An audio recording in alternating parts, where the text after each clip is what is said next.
তো এখন বাজার করে নিয়ে আসলাম, এবার রান্নার পর্ব স্টার্ট করতে হবে। তো আজকের মেনু হচ্ছে ভাত, ডাল, ভেজ ডাল, আর হচ্ছে চিংড়ি মাছের মালাইকারি, আর হচ্ছে আর কি হচ্ছে, আর চাটনি, আর চাটনি, আর এই যে আমার মা আজকের রাঁধুনি, আজকে আমার মা রান্না করবে, আমি হেল্প করব। চলো গাইস, তো শুরু করা যাক। কিছুক্ষণ পর আবার দেখা হবে। এখানে চিংড়ি মাছের মালাইকারির জন্য দুধ আর টক দই এনে রাখা হয়েছে, আর এই যে আমার মা এখানে সব শাকসবজি কাটতে লেগেছে।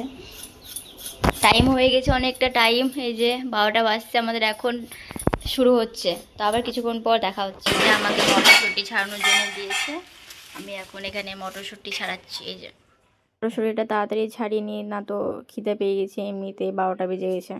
এখানে আলু ভাজা হচ্ছে, ভাত হয়ে গেছে, আর এই যে ডালটা হোক করে ডালের জন্য প্রিপারেশন নেওয়া হয়ে গেছে। যে চাটনির জন্য টমেটো।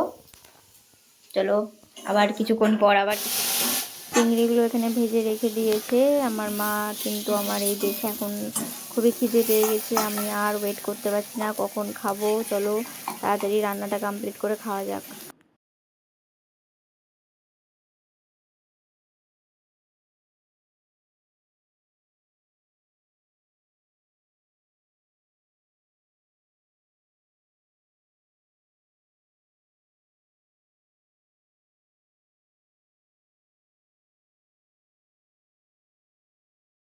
বলতে গিয়ে আমি রান্নার কিছু জানি না, তো মা রান্না করছে, আমি এসে এসে দেখে যাচ্ছি যে কখন রান্নাটা শেষ হবে। এখানে মা দেখলাম যে মশলার মধ্যে একটা টক দই দিয়ে দিল, তো সেটাকে ফাটিয়ে নিচ্ছে।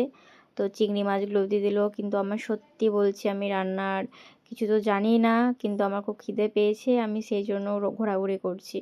তো মা বললো রান্না হয়ে গেছে, তাড়াতাড়ি খেতে আয়। তো আমি এখন খেতে যাচ্ছি। টাটা, বাই বাই, আবার নেক্সট ভিডিওতে দেখা হবে। Thank you.